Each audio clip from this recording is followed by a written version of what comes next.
actual talk, you will have probably seen the presentations earlier to our supporting members, who we're very grateful and lucky to have within our institute.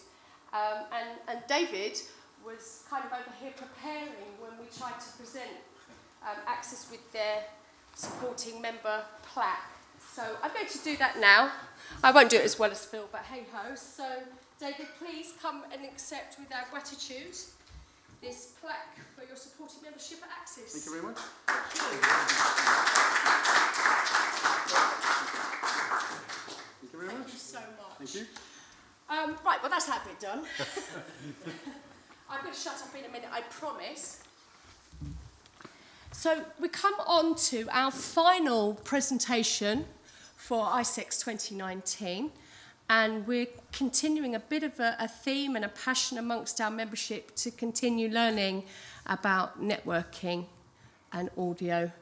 And so I'm going to hand over to a new face who hasn't undertaken a presentation for us before, because it's always good to get new perspectives on similar issues. And of course, this is an area of our industry that's moving at quite a pace. So hand over to David, and he's going to tell us about AV networking audio. Thank you very much. Thank you.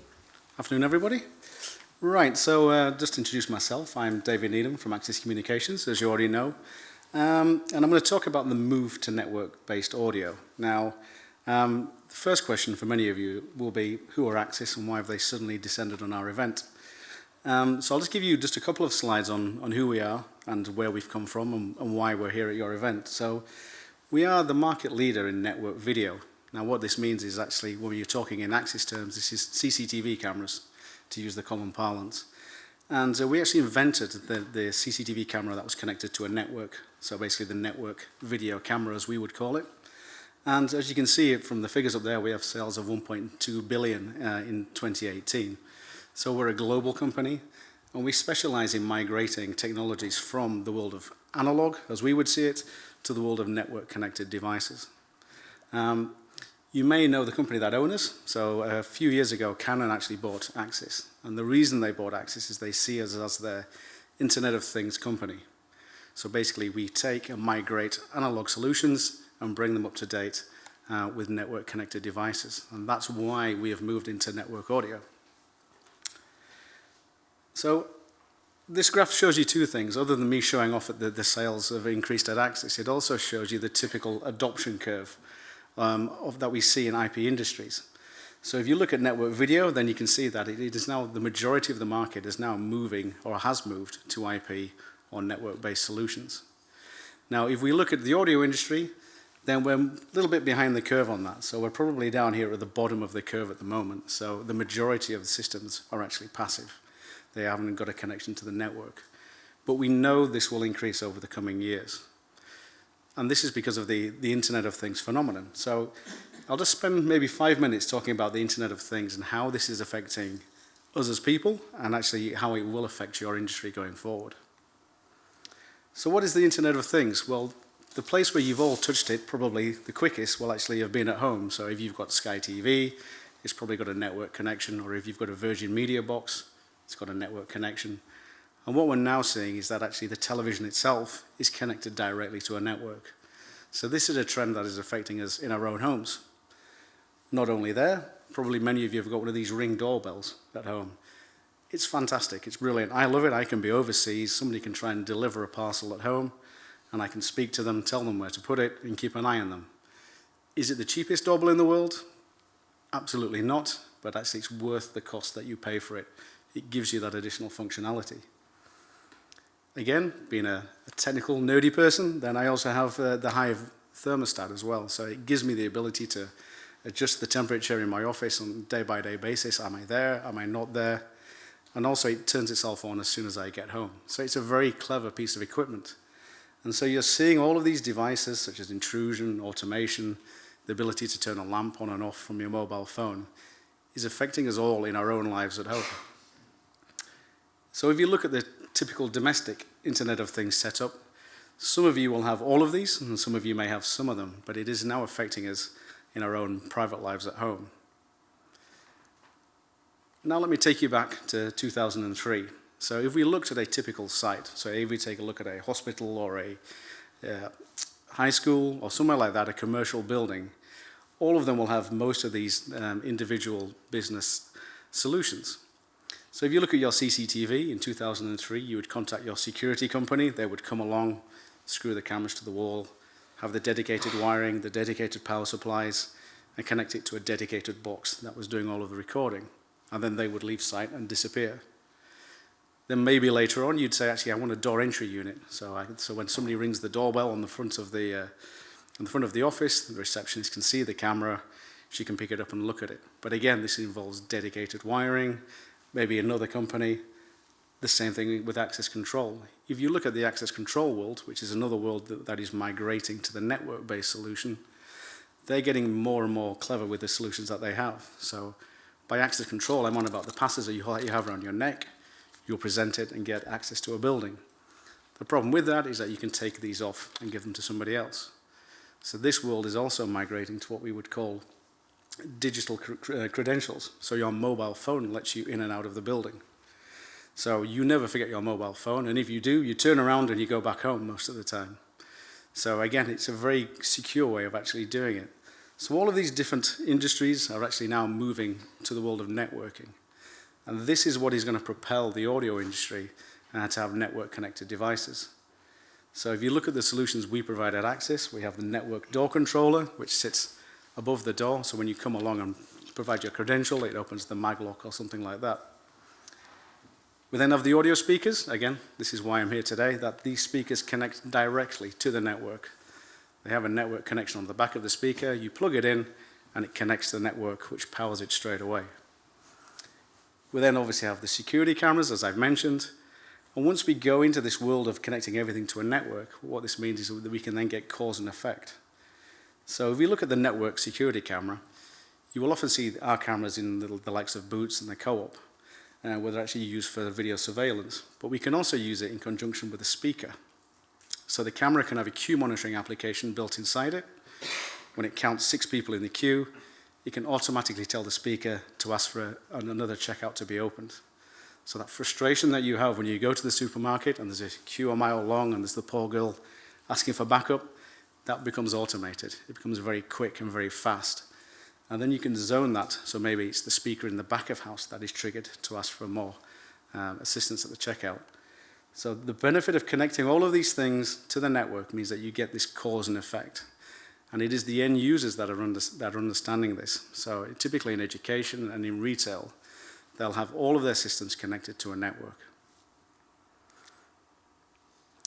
And the benefit of all these devices is that they're completely open protocol. If you're a software developer or you want to write your own application to control this from your mobile phone, you can do that. All of the protocols are free. You can download them from our website.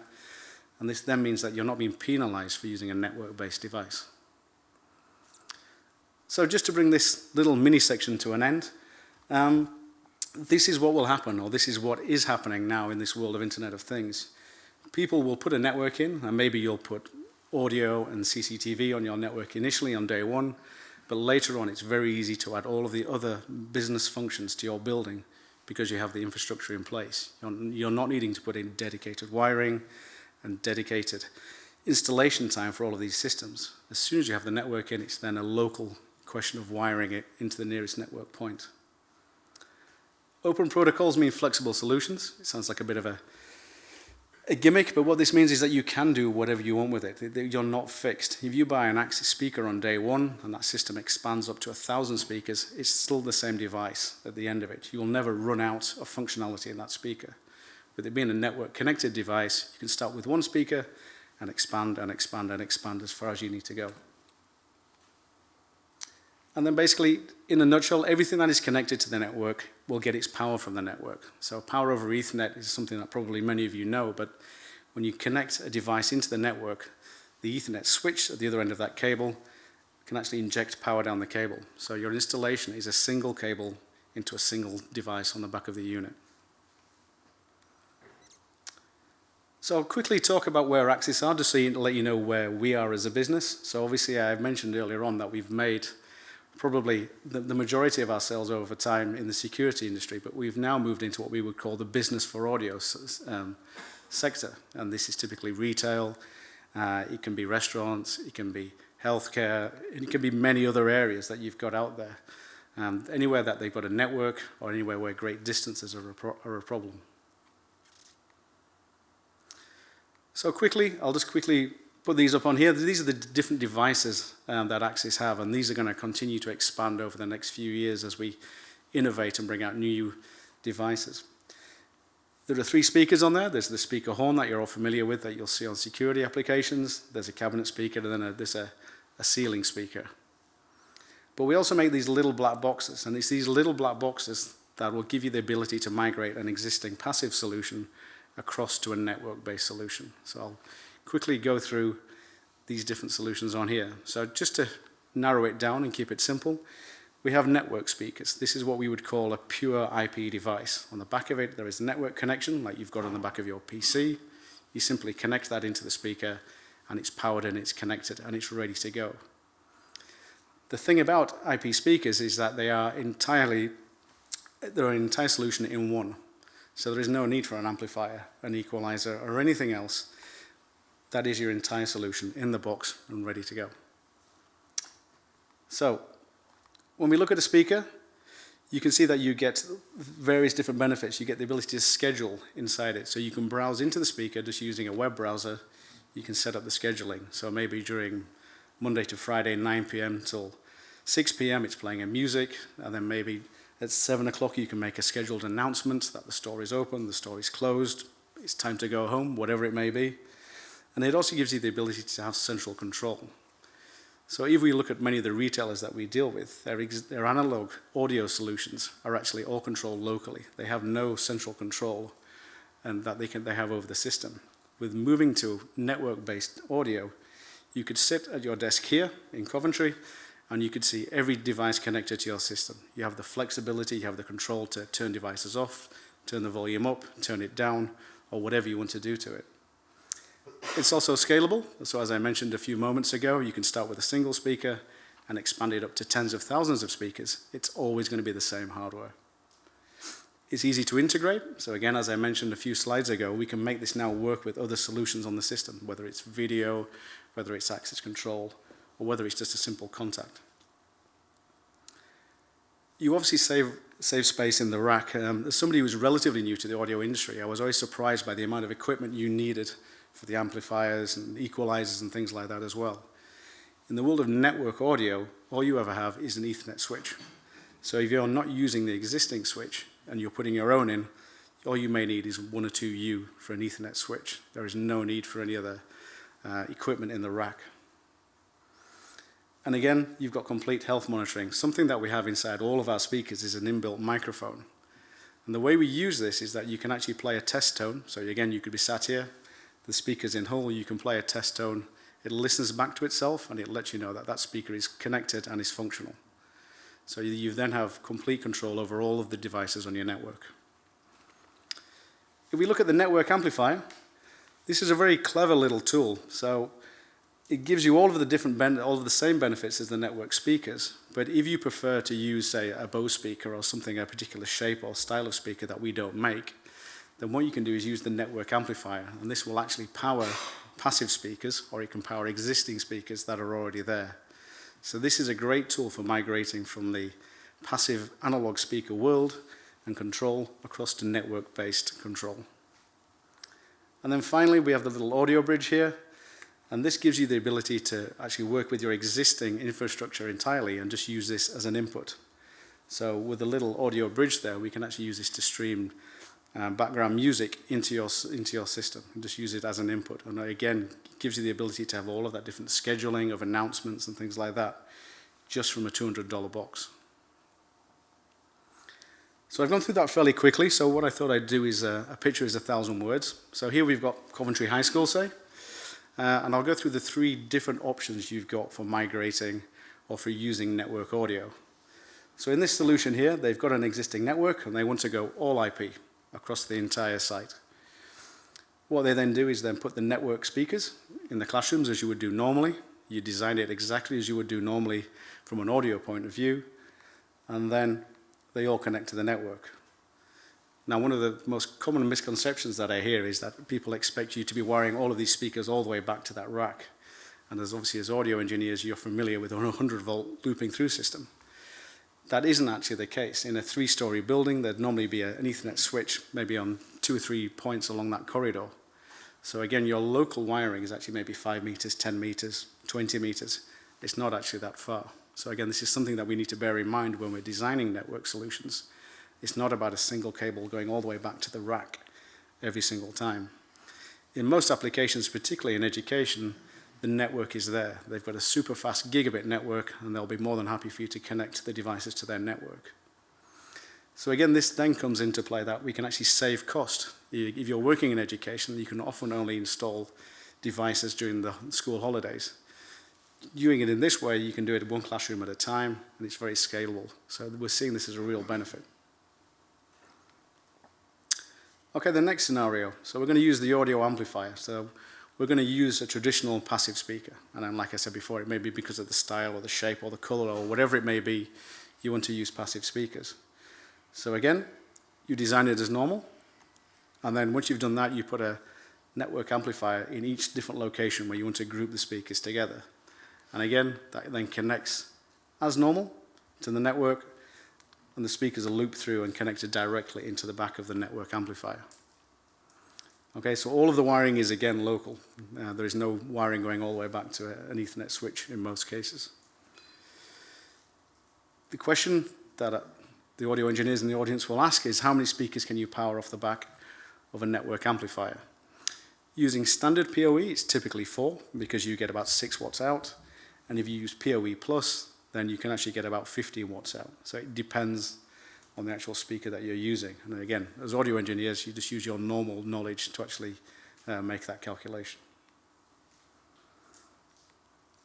And then finally, so in the school, they want to stay with their old system. They want to use IP purely as an input for controlling announcements, for controlling background music.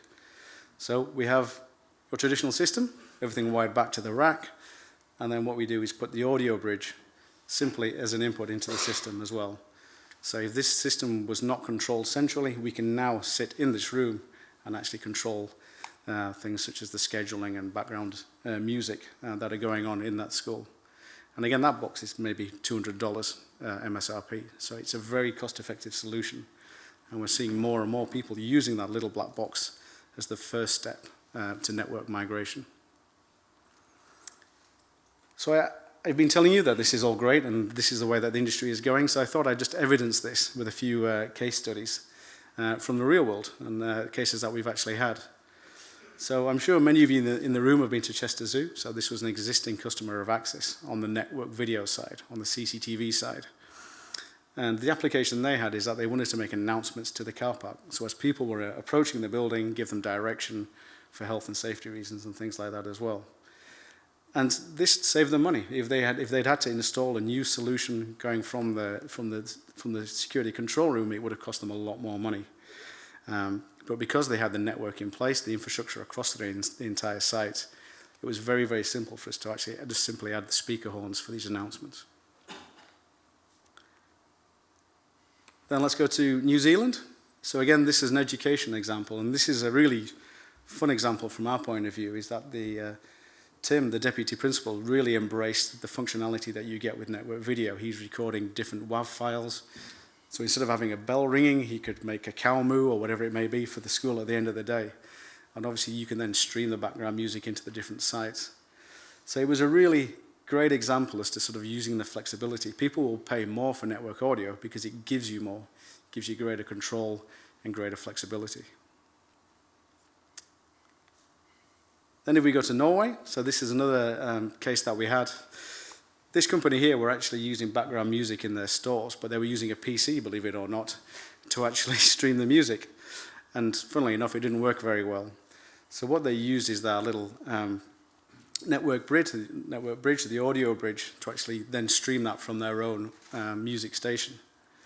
Now going forward, they're actually starting to use ISCEx pure IP speakers on the rest of their stores. So they've really seen the benefit of using a pure IP solution. 24-hour gyms are a trend that we see across the world pretty much. This 24-hour gym here, who I can't reference, but they're actually across most of Europe, they needed to have scheduled announcements. So basically, they don't have many staff in these places. So what they wanted to do is schedule the announcements to say that the changing rooms are locked between 11 p.m. and 6 a.m. And so once they scheduled all of this in, it was very straightforward for them to use it with their existing passive system. They simply used it as an input into the system, and away they went. For us, this could easily be 1,000 to 2,000 audio bridges per year. So you can see the scale of it that we can actually achieve. And then finally, you go back to the Nordics. This is actually a leading logistics warehouse where actually they get different sizes of packages. So what they did is they split it into 3 different zones, and they actually integrated it with the walkie-talkies. So the management staff could speak into the walkie-talkie, and that would come out of that individual zone, or they could speak to all 3 zones at the same time. So you get a great degree of flexibility on the actual system itself. They're also using it to play background music to basically improve the staff's working environment. If you play music to people, it makes them happier. So happier staff is more productive staff at the end of the day. So let me just go through this. So in summary, network-based audio solutions will grow. We are seeing this adoption happening very, very quickly. So we've sort of reached the hockey stick point as far as ISCEx solutions go, and we expect this to be replicated across all industries. It's been spoken about for quite a long time, but now we're actually seeing sales starting to increase. And it is driven pretty much by the end users. They're understanding the benefits and the flexibility in doing it. I would say that training is key. If you are not a network expert, don't be scared. Don't be afraid. There are companies such as ISCEx. Our training courses are free. We will train you for free. We will show you the products for free. We have sales engineers in the UK. We have salespeople in the UK. You don't need to be on your own when you're doing this. One of our distributors, CIE, they also run free training courses, and they understand ISCEx products on a very high level. So it is a scary world if you're not used to the world of networking, but you don't have to be alone. ISCEx has got a track record of taking industries such as video surveillance and access control and guiding people through that process and learning how to design the solutions. You're audio experts. We don't need to train you on that, but we can help you with the networking side. And finally, network is a huge opportunity for early adopters. We've seen this in every single industry that we've moved into, where we've helped people migrate from analog and passive solutions to IP. Because obviously, as soon as you can sell the benefits, then if you're an integrator, you actually get a far greater share of wallet. Your opportunities are larger. If you're an end user, you get more functionality, you get the system that you want. And if you're a consultant, we can guide you through that, and you can get a system that works and has the complexity and flexibility that you actually need. That's all from me. Thank you very much. Thank you, David.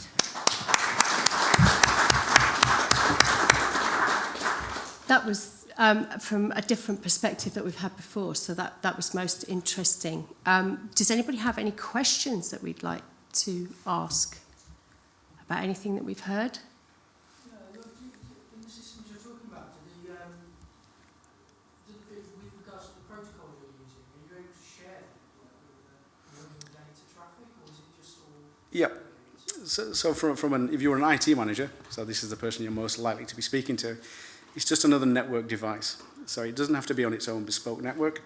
You can have it alongside your printer information, your computers, your video surveillance, and on audio as well. So all of it can exist on the same network.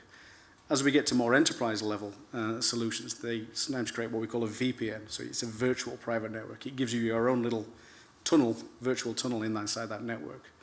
But if you get to that stage, you won't be doing that. The IT manager will just say, here's your IP address, and here's your port.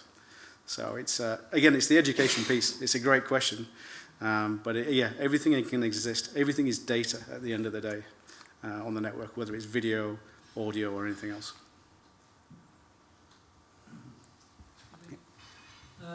We are used to real-time situations, and there's several aspects of the existing audio industry that uses Wi-Fi. Yeah. One of the restrictions there is if the packets are moving in data and one arrives late, it'll just reassemble itself at the other end. We are a real-time real-time application, what are the dangers of conflict of data and interruption and buffering and the rest? It's a good question. So it certainly does happen on networks if you have a poorly designed network. We certainly would never use Wi-Fi in these instances. Wi-Fi is a technology that can easily be interrupted. And if you have, say, 60 speakers on a network, you wouldn't actually use Wi-Fi. There would be too many devices for it to actually manage. If you look at the applications that we have, so such as public address or paging, there is always a slight delay, but obviously it doesn't really matter. If you're saying move away from that, it may be a 1/10 of a second delay from you speaking it for it to coming out the other end. Background music, again, any sort of delays in the solution don't particularly matter. But what you shouldn't get is any delays or buffering or stopping of the audio message at the end of the day. As long as it's designed correctly, then you'll be fine. Forgive me, but wouldn't it also be true? I'm not looking for problems. That's okay.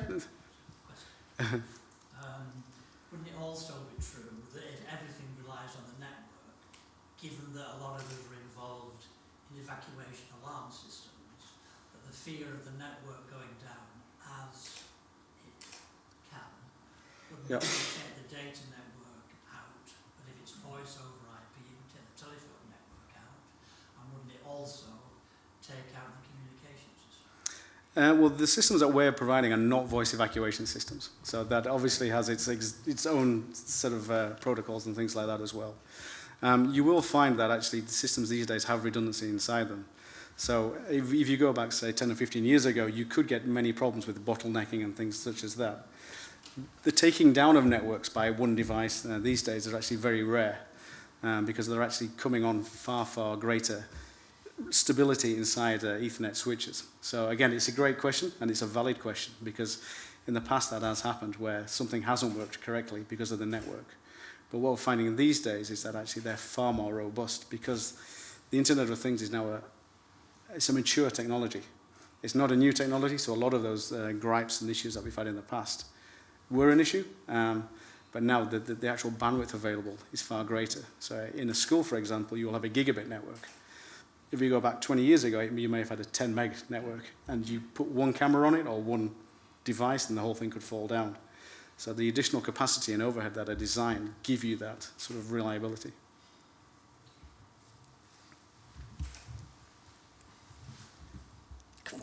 Yeah.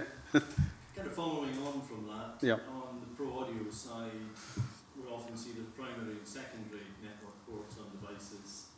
Is there plans to do similar so that there's a backup network if one part of the network goes down or network link to the end device goes down? The secondary networks there too. Not on the actual devices themselves. The speakers, I'd be very surprised if we ever went to the point where we had 2 network connections on it.